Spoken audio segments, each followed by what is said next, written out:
here's my interview of how to make a Lego tractor out of the small Lego blocks. So first, after you've built some pieces of the Lego tractor, then you put on the back tail fenders, and then you have to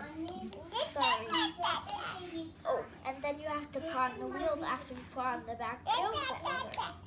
And then that's it after you get the wheels on. Let's see here again.